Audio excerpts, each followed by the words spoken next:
My name is Sean from InventoryBase Academy, and I will be taking you through to today's webinar. And we're going to be talking about how to spot pet damage. This is something that is coming up on a regular basis when I'm asked questions, when I'm teaching as part of the InventoryBase Academy. And I thought it'd be worthwhile to just go through a few pointers to help you understand what pet damage looks like and equally what pet damage isn't. So a bit of housekeeping. The webinar is probably going to be about 30 to 40 minutes. There will be a recording made available and will also be put on our YouTube channel. If you do have any questions, please do put those into the chat box. You've got a Q&A box there. And if not, then you could always contact me at the end of the webinar so that you can so I can answer those questions for you. Right, so let's start. So how to spot bed damage.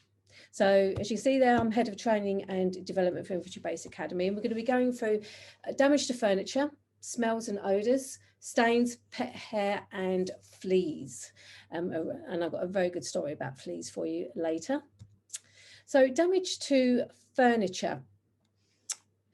A lot of the time, damage to furniture by pets is quite obvious. And I say that because most pet damage is done by scratching or biting of the materials in the property. That could be sofas, that could be doors, it could be door frames, as you can see in this picture here. So this is likely to be possibly a small dog because of the height of the scratches. We find it that if the dog is much bigger, then the scratches tend to be a lot higher, maybe by the actual handle itself, or a lot of chewing going on and maybe on the lower levels. So that kind of pet damage we see quite a lot, and I certainly see quite a lot as a provider. But there's also damage that you can see quite evidently on items of furniture, as you can see here in this picture. It's a stock picture, but hopefully it evidences exactly what I'm trying to say, in as much as you'll see rips and tears, claw marks, you'll see areas of fabric quite badly damaged or soiled, and this could all be down to pet damage. But there's also damage not necessarily actually down to the pet. As you can see in this picture here, it's not a pet that's caused this damage, it's actually a tenant, actually through use of the actual item itself. So it's not always down to the pet. So you've got to do a bit of detective work. Now, I've often been asked, well, why would you even bother doing that? Surely the pictures are enough, the evidence is enough. It is and it isn't, because you've got to be able to showcase to the person who's reading the report, to the landlord, to the arbitrator, if it's going to tenant deposit dispute, exactly what it is that you've seen, and evidence everything that you are showcasing in the report so that it's very clear and that they can rely on that information. Now, a lot of landlords at the moment are very hesitant to actually allow pets in the properties. And there's been a recent study where it says about 40% of UK households actually own a pet, but only 7% of landlords actually advertise homes that are suitable for pets. And the reason they do this is twofold. One, they're worried about the damage, quite rightly, but equally they're also worried of the fact that since the tenant fee ban came in, they can no longer charge a deposit fee, like an additional deposit, like a pet deposit. But even with that said, there's a lot of tenants who are actually quite happy to pay more than £40 to £50 additional to their rent each and every month in order to actually have that pet in the property. So there's a lot of willingness on a tenant to do that. A lot of tenants, and certainly in my experience, a lot of tenants actually do take care of the property with their own pets there. There are obviously occasions when that doesn't happen, and that's when our skills as inventory providers really come into play. So in a way, what we've got to be able to do is be able to help the landlord showcase where there is pet damage, but equally showcase where there it hasn't been pet damage, so that they feel more inclined to actually rent to tenants with pets. Because it actually is well known within the industry, and certainly from a statistical point of view, that tenants in the main will actually look after the property much better when they have their own pets there, purely because it means that they're going to be there for longer and they're going to feel more comfortable and they don't feel that they have to leave. But finding that property right at the beginning is very, very difficult for them. So what we've got to do is be able to support the landlord and the tenant, because at the end of the day, it's the tenant's deposit that's potentially up in question, so that they can have the pets in the property and then hopefully have a very fruitful and easy and no issues, you know, during the actual tenancy itself. But pet damage does happen. That's a given. We've seen it. I've seen it on a number of reports that I've done, properties that I've done, not always, but it does happen. So you're mostly looking from an inventory point of view for any rips, tears, teeth marks, any gnawing of wooden items, especially if you've got dogs in the property. Often that will be staircases. I've seen one particular staircase in a property where all of the newel posts, all the big banisters and the spindles were all gnawed. You could actually see the physical teeth marks in there. So you're looking for this kind of pet damage. So you're looking for threads being pulled, like you can see in this picture, where the cat's been scratching at the corner of the furniture item, or you've got teeth marks, you've got scratch marks to the door frame, especially if it's an external door as well. Certainly if you've got one going out to a garden area, sometimes you'll see them on the inside where it's obvious the pet's been trying to get out. Equally, if pets are kept in the garden a lot, you often find that there's actually damage to the external door where the pet's trying to get in. So you really do have to pay attention to what it is that you are seeing at the property to make sure you capture all the evidence. So pet damage to actual furniture is normally pretty obvious. And if you look at these statistics, 53% of all disputes are for cleaning issues and 49% are often for damage. So, you know, there is a problem in regards to the fact that these deposits are going to adjudication, and that there are disputes in regards to cleaning and to damage. It's not always pet damage, but pet damage does form part of this. So obviously, if we can ensure from an inventory point of view that we do the best we can to provide the evidence to the deposit schemes, hopefully then that will enable landlords to learn and also tenants to learn exactly what all this constitutes and how they can avoid any pet damage going forward, because no landlord wants any damage to their property. And to be fair, tenants just want a property where they feel safe, secure, they can live as a family as you would normally expect, and not have to worry that they can't move or they can't go to certain properties because landlords are just not willing to actually rent to them. One of the questions that I often ask when I'm training is this damage or these issues pest or pet? Because sometimes some of the damage is not necessarily down to the pet, that is actually down to pests in the property, and sometimes they're not always down to the tenant. They could be pre-existing. So you've got to look at carpets. Now, carpets will actually tell you a very good story if you know what to look for. So in regards to carpet moths, this is something I've seen not on a regular basis, but on a semi-regular basis, especially in older properties. And what you find is that all the areas around the edges of the carpets are actually kind of like threadbare. Now, normally you'd expect to find it bare maybe when you're walking into a room, so maybe through wear and tear, you know, there's a lot of activity, a lot of traffic coming through, but often you'll see these threads are actually around the edges of the carpet, and what you will see are like what I would say is little grains of, or looks like grains of rice. That's how I would see them, and you'll see them dotted around. And if you're seeing that and you're seeing threads bear down to the actual weave, then the likelihood is that that property has an issue with carpet moths. Now, that doesn't necessarily mean that that's a tenant's fault, because they can lay dormant. But they can also be brought in under, you know, on the shoe of the foot from, you know, maybe an infected area to this property. and it might be that they've been there for quite a while, or if the tenancy has been going on quite a while and it wasn't noticed at inventory, but it is at checkout, the likelihood is it's occurred during the tenancy, so therefore it could be tenant liability. But again, this is where we've got to really do our homework. We've got to be sure of what it is that we are seeing. So what you need to be looking for is these threadbare areas, whether you can see in these rice issues. Also, if you can find out from maybe the landlord if the carpet's been recently treated, or when the carpet was actually laid, or when the tenancy started, especially if it's maybe not your report, maybe you're coming in midway through the tenancy and there's some history there. You need to actually do a bit of detective work.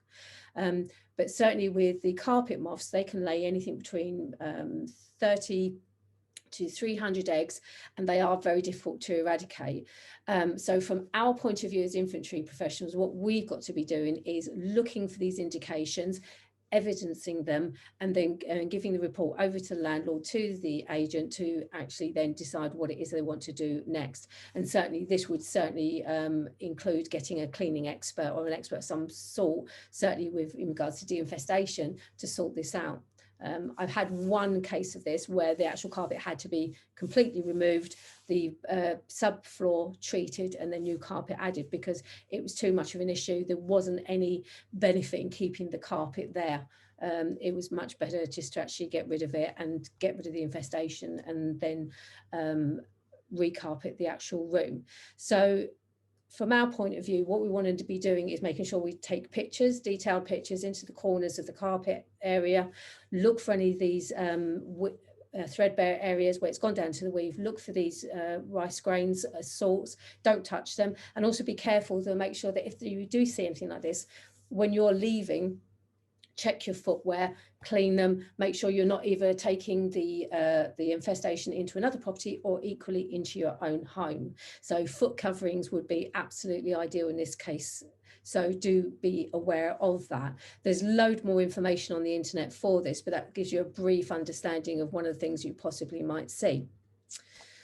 Another indication of potential pet damage could be carpet fraying, and we see this quite a lot on staircases, maybe a few claw marks, pulled threads, but this can also happen through normal usage depending on who's at the property, what they're using the property for, how long the tenancy has been going on, and whether there are any pre-existing issues. So one of the things, certainly from an inventory point of view, we've got to be aware of not just the checkout, but also what the condition was like at inventory. So we need to make sure that we pay as much attention at inventory as we do checkout, because at inventory, that is what gives us our marker, that gives us our starting point, so that we're very, very clear coming at checkout what the material change has been. So for argument's sake, with this picture, if there's already some threads and pulled threads in that particular area, and you've made note of that, and then at checkout, it's become like the picture you see in front of you where it's become worse, there's more threads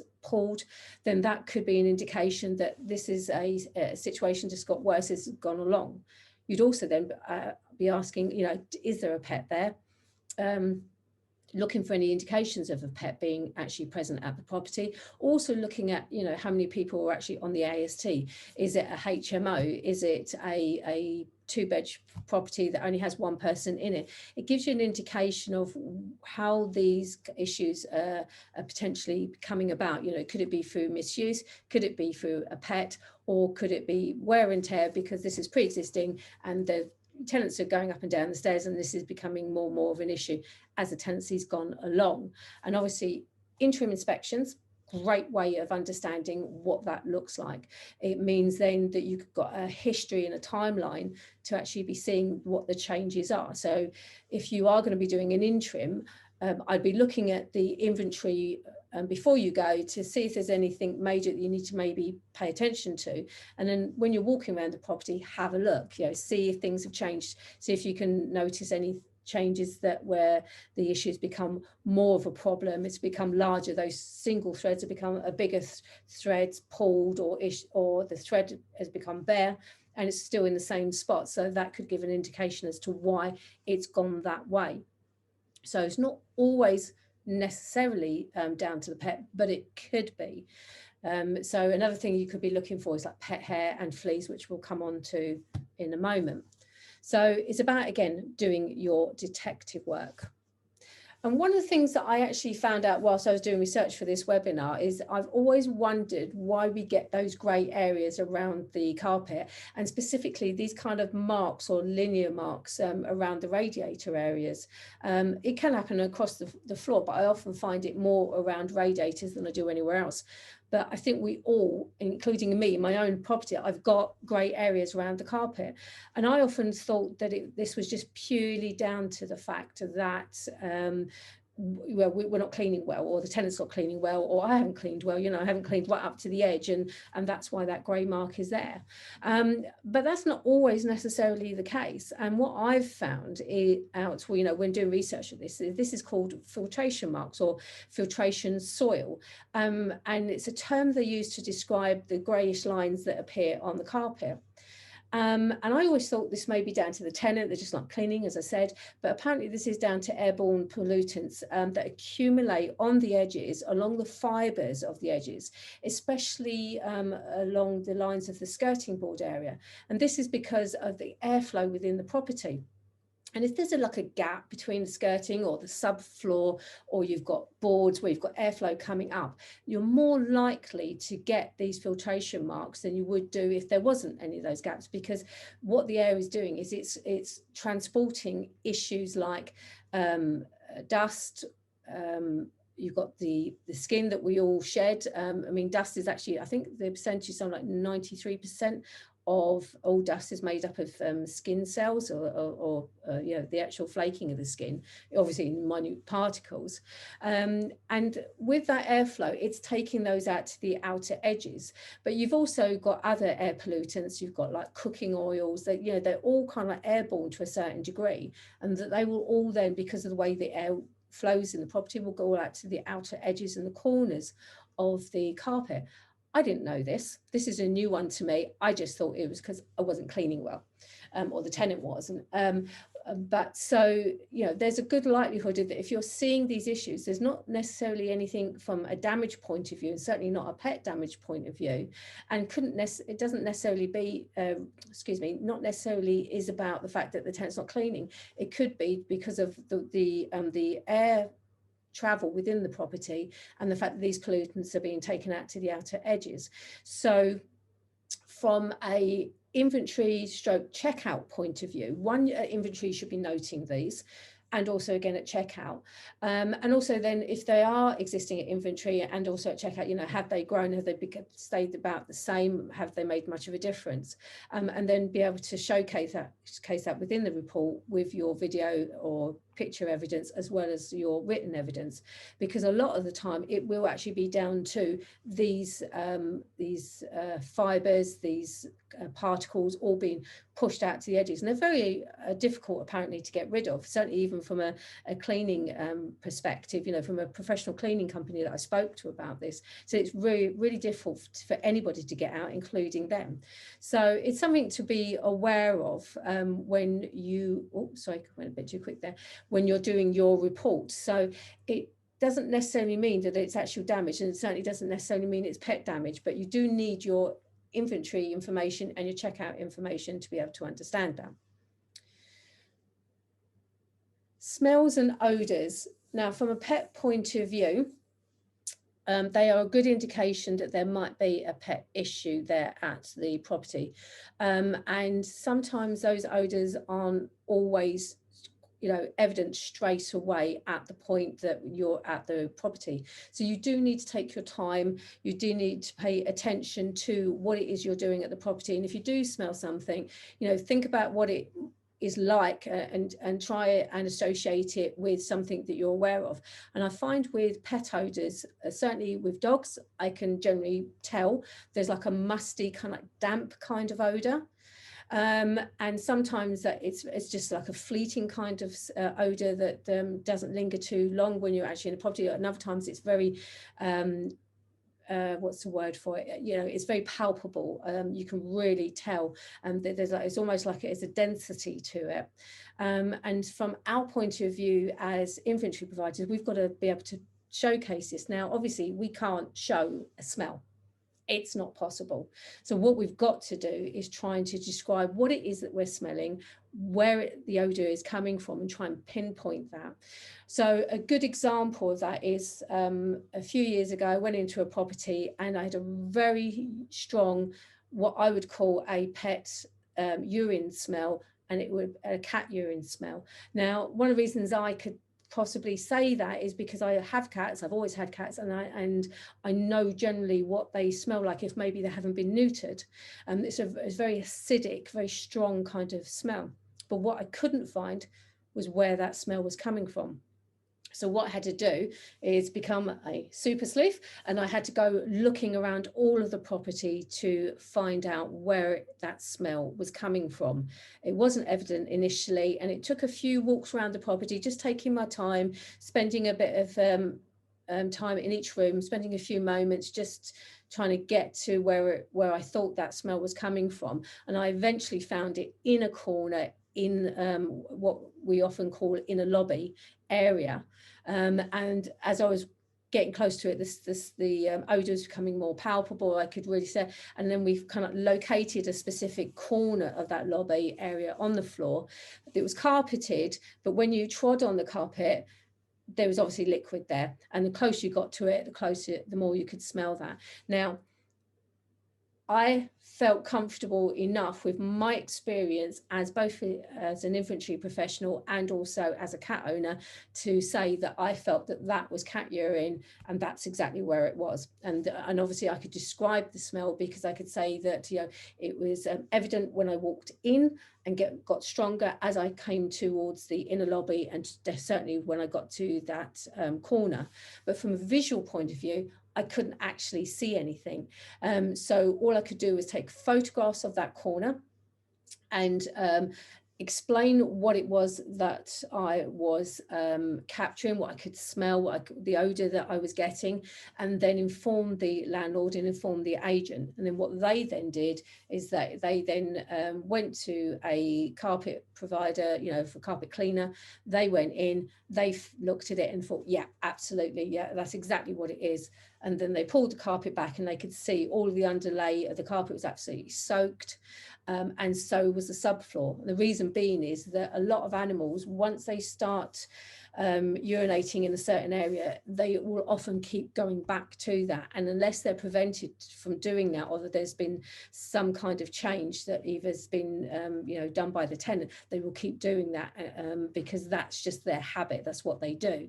But it wasn't particularly evident until you got close to the area, but I could definitely tell something was not right as I was walking into the property. But the tenants, they, from their point of view, said they didn't realise, because for them it was just part and parcel of the normal smells of the property because they become acclimatised to it. So sometimes it's not because of necessarily tenants' negligence. Sometimes it's just because of the fact is that, you know, they are so used to those kind of smells, dog smells from what I would call a damp dog smell, dog odour. You know, it's part and parcel. It's not until someone new comes in that they actually then recognise that actually there's been a change, there's something not quite right. So you do have to be a super sleuth. You've got to walk around the property and try and gauge what it is that you are picking up. Sometimes that can be a cooking odour. Sometimes that's like a strong oil odour. It might be a strong spice odour if a lot of spices are used during someone's cooking, and that tends to you know, go throughout the house, a bit like when you, I don't know, bake a pizza and you've got garlic, you know, it emanates through the house. Or if you like my house, every Sunday mornings, bacon sandwiches, and the whole house smells of bacon for the rest of the day. So it's about you trying to apply both your knowledge and your experience to what it is that you're capturing, and then explain that on your report. But again, make sure your report always remains factual, it remains objective. So don't say, I think it might be either sure or liking it to something. So I could say it is likened to pet urine based on my understanding and my experience as an inventory provider and a pet odour. pet owner.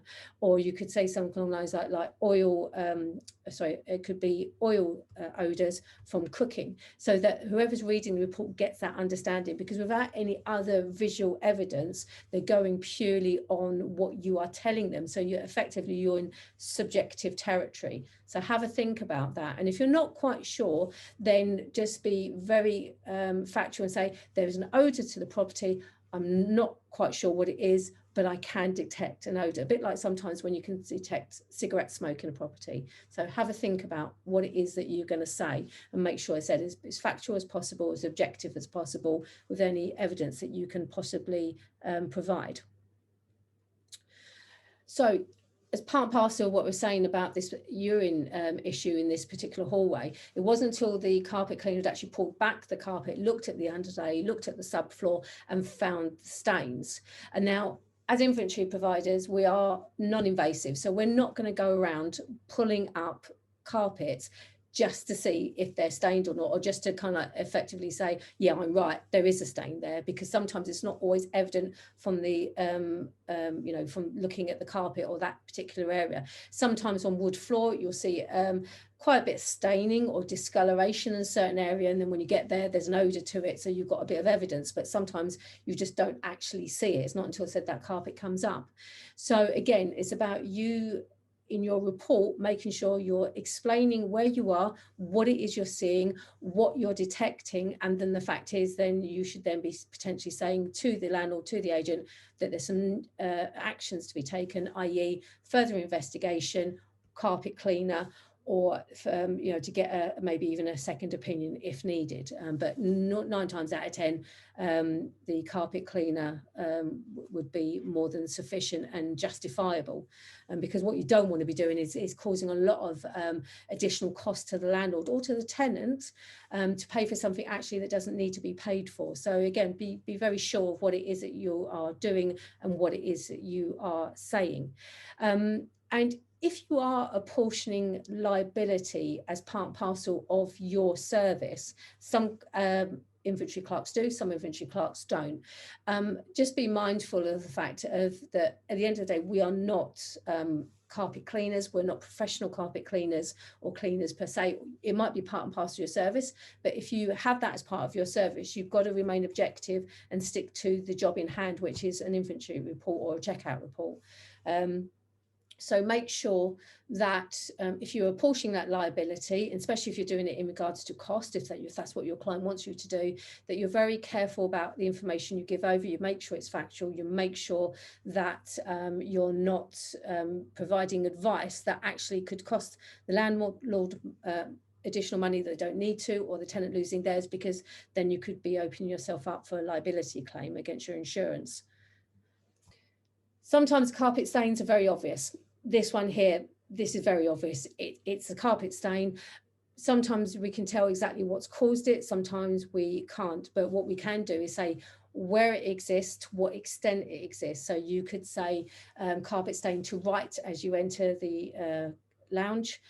You could measure it if that's what you prefer to do, but be approximate in that measurement, but make sure you give plenty of photographic evidence to actually showcase what that stain looks like, and also where it is in relation to the room. So I always take one picture of the room as a whole, and then try and reference and signpost where that issue is. So if that particular issue was near a radiator, I'd use the radiator as a bit of a marker to say where that stain is, and explain also the size of the stain. And then again, from the portion and liability sort of site, part of the report, I would make sure that I would then signpost and say, okay, well, this needs to be looked at. That's an action for either the landlord if it's an inventory, because technically that's definitely not something that the incoming tenant would want to be responsible for, and that might need cleaning, because that may be a stain that's coming not necessarily from a pet, but maybe from another issue that needs investigation. But if it's on checkout, then again, an action would be for investigation / cleaning with a tenant liability if that wasn't pre-existing at inventory, which is why, again, at inventory, you've got to be just as detailed as you are at checkout to give that factual parallel in between what it was like and what it is like now. The other indication to understand whether the pet has actually been at the property and might be then the cause of the damage would be pet hair. Now, in this picture, you can see someone's got a lintel roll, and you could do that. And I've actually seen a couple of clerks who have actually got these in their backpacks, and they'll roll it across the carpet, and that's your clear indications, clear evidence of pet hair. But not everybody would want to do that, because at the end of the day, you've got to dispose of it, take it in your car. You might not want to do that, which is understandable. So the other way of doing it is making sure you get some really good close-ups of the carpet, look for the pet hair to see where it is, whether there's tufts of it or there's strands. And often you can determine pet hair from the length and all from the colour and also from the coarseness of it. But as with anything, you know, if you're touching anything in a property, especially now with COVID, be very, very careful. Make sure you've got your gloves, make sure you sanitize both before and afterwards, and dispose of your gloves correctly using the right government protocols. But you could certainly evidence that a pet has been at the property by looking at the pet hair. And again, don't just say at checkout. You should be looking at this for inventory, because you could have, I don't know, a landlord who's had a pet. They've maybe done some cleaning thinking it's okay. The tenant going in has actually got an allergy to pet hair, and you're at inventory and you're finding pet hair all over the place, but the landlord thinks that's okay because they've done their own cleaning, and that could potentially be a problem. So don't just not pick it up because it's inventory. You should be stating it at that point, because then that indicates to the tenant whether one, they know a pet's been in the property, could it be an issue for them, and two, if it isn't an issue and it's picked up at checkout, then the tenant could quite rightly say, well, that's pre-existing, that's not down to me, haven't had a pet in this property, it's not down to me to clean those carpets because those issues were already there. So again, we need that ability to draw that evidence from both inventory and checkout. But also you can check during the interim inspection times, depending on how often you do these, looking for things like pet bowls, pet toys, pet bedding, and other indications of pet being at the property. And again, that could be down to odour, or could actually be to things like, you know, what the garden looks like. You know, is the garden area, has it got patches in the grass? You know, could that be because that's where they're basically going to the toilet? Maybe they're not being walked and they're just left to go in the garden. Equally, it could be something a bit more obvious like feces, where again you can see the difference. So you're looking for all these types of evidence to kind of showcase to the reader exactly whether there's been any pets there, and also are they causing damage? Are they causing damage to the woodwork, to the carpets, to the garden area, to the grass area? Another indication of pets or pets being at the property are fleas. Now, these are not always evident, and I can attest to that because I've actually had the rather unfortunate issue of getting or being bitten to within an inch of my life by fleas after going into a property. It was a couple of years ago where the property was, I think it was void for about 2 weeks after the tenant had left for the checkout. For some reason, the checkout wasn't booked at the right time. It was 2 weeks had gone past. It was really hot summer. We were then asked to go in. When I walked in, I didn't see any indication of fleas, but there was a couple of things I should have done, but I didn't do, but I will tell you about those in a second. So I've walked in, I've done the report, I've put my bag down on what I thought was a safe area, carried on my report. Nothing to indicate to me at that point that there was any issues with fleas. Walked out, put my backpack on, went into the car, and then started itching.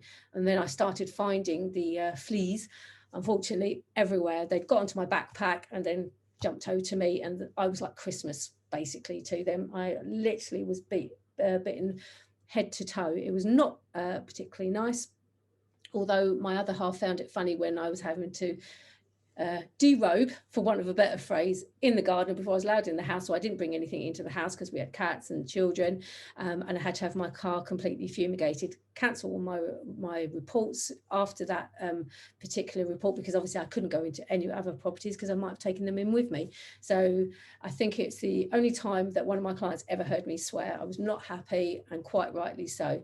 But these things happen. But lucky enough, I think in all the property reports that I've done since then, I've never had this issue. But one of the things, or a couple of things I should have done when I got into a property, and which I advise everybody to do, is as you go in, the first thing you should do is, as you're getting onto the carpet, stomp. Have a bit of a 2-year-old paddy, you know, for about 30 seconds, a minute or so. Because if there's any fleas in the carpet, you will disturb them. They will start jumping around. You'll get some indication. You might get a couple on your leg, but if they do that, you can quickly brush them off and you can exit, because I wouldn't want to stay there, try and do a report while there's fleas in the property, and you'd let the agent or the landlord know straight away. But by stomping on the carpet, it agitates them, gets them moving, and then you'll be able to see them. The other way of looking for it is debris. If you own a cat, I do, my cat ever so often gets fleas because that's what they do. I don't ever know where they get them from, but he does. But I can see debris, so they're little flecks of dust. Now, obviously, if you've got a cat there, you'd probably be able to see it. But if the property is now vacant and it's at checkout or it's an inventory, then just be looking, you know, for something that looks maybe like it's like pepper being thrown on the floor, or bits of dust that just doesn't look quite right. So that could be an indication. And then the other indication, as we were just saying a moment ago, is looking for the pet hairs. So between all of those three elements, then if there's going to be fleas there, there's likelihood that you'll pick them up. You could go back into the other slide, is use a lintel roller, roll a bit of the carpet just to see if that you pick up any fleas in there. If there's an infestation there, the likelihood is that you will do, but then you've also got to dispose of that as well. And once you finish rolling it, so you know, bear that in mind. You know, if you're going to do that, make sure you have a bag, you've got some way of disposing it, so you don't take the fleas back into your car, into your home, or to the next job. But if you do these three things, or you look for these three things, especially with stomping on the carpet, if there's anything there, likelihood is you will come across that, you will see them, and then you'll be able to pick them up and, well, not literally, but pick the issue up, identify it on the report, state to the agent. And one of the things I would certainly do is actually ring the agent straight away and let them know I either can't finish the report, or I finish the report, but I've then come across this, or I've seen it maybe in one of the bedrooms. So it might not be in the lounge, it might be in one of the bedrooms, and let them know straight away so they can deal with that. Because what they'll need to do then is get someone in, a carpet professional, to treat it, and also then that they would then use that as evidence should that need to be used against the deposit for adjudication purposes. So they're the kind of three things that you could potentially be looking for. And the key thing from all of our points of view is making sure that from our reports, all the information that we are putting in is very clear. So clear descriptions, clear evidence, clear comments. Making sure that you are using phraseology and words that will be understood by everybody, and that you are keeping to objective evidence. So you say what you see, what you understand, what you know to be fact.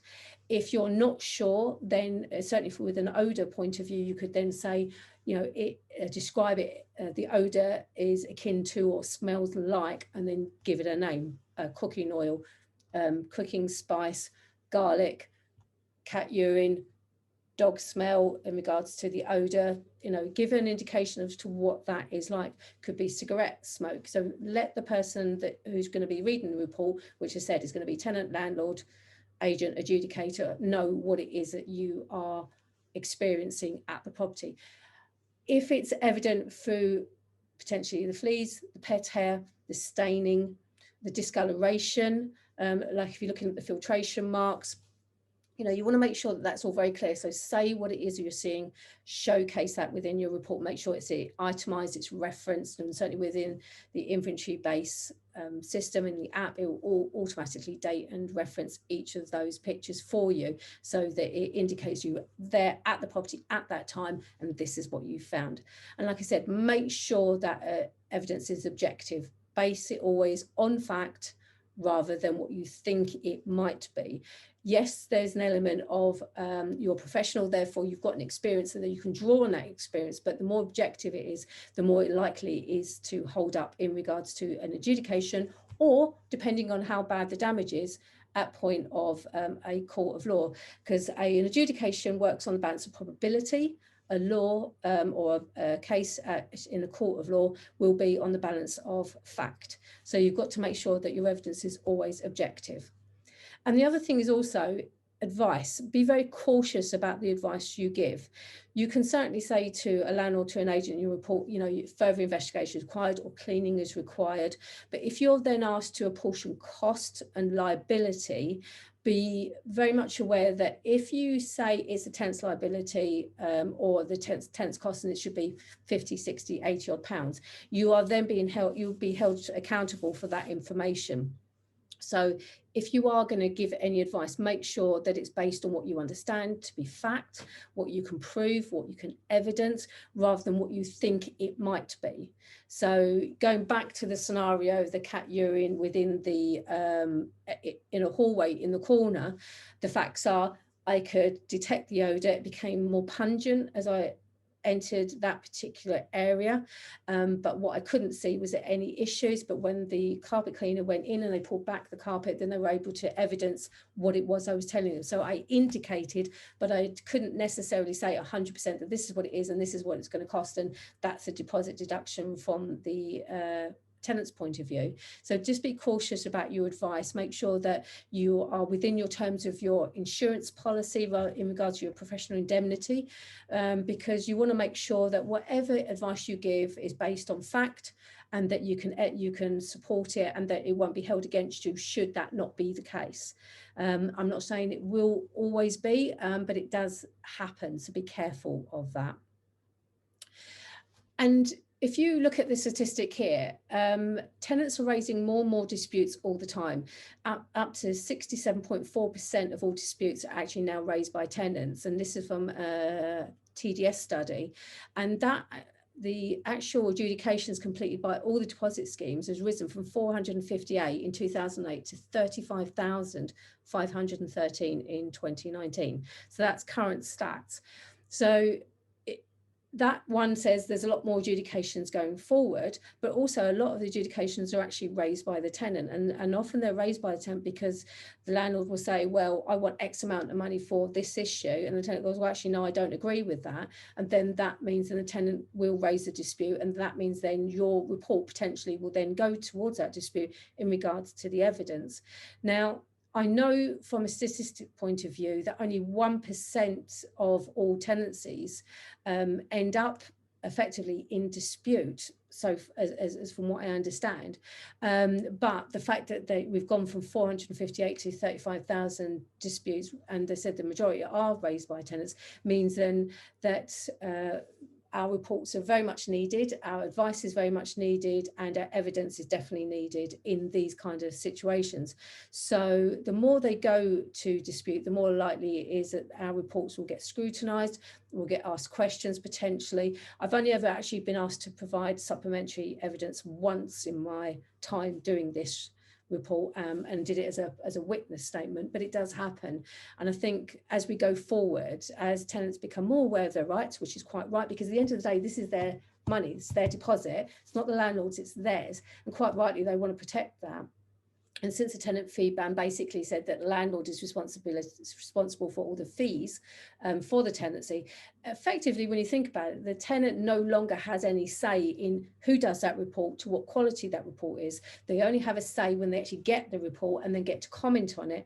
So if that's the case, then that is their money being put at risk. So of course they will then challenge that, and you would do if you're not happy with it. So from our point of view as inventory providers, we've got to make sure that we do our absolute best to provide a factual report that will cover everybody and also remain impartial. So if we keep to objective evidence, then we should always do that, and then we'll then see as we go along whether this percentage, this rise in adjudications and also the disputes actually raised by tenants, whether that changes or not, depending on the quality of the evidence. We won't know that realistically until we have more information as we go forward.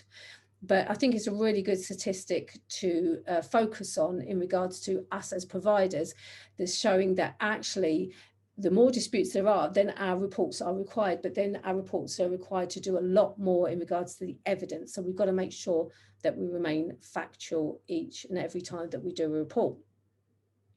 So that is today's webinar. I hope you found that useful. So if we quickly recap, always make sure that your evidence is factual. Not all damage is maybe down to pet, but you need to be able to evidence either way to showcase as much as you can what that damage is, and always make sure that whatever advice you give is cautious and based on what you understand to be correct and true, and never guess of what it is that you're doing. If you do have any questions, if you do have any further issues or elements around this webinar you'd like to raise, you've got my contact details there, Sian@InventoryBase.com. You can also call us at InventoryBase on the number shown on the slide. And you can also visit our website, inventorybase.co.uk, where you can find details about InventoryBase, about the app, the software, and also about the InventoryBase Academy. And like I said at the beginning, the video from today's webinar will be made available shortly on our YouTube channel. So with that in mind, thank you very much indeed for your kind attention. I hope you found it useful, and I look forward to seeing you at our next InventoryBase Academy webinar. Thank you very much. Take care.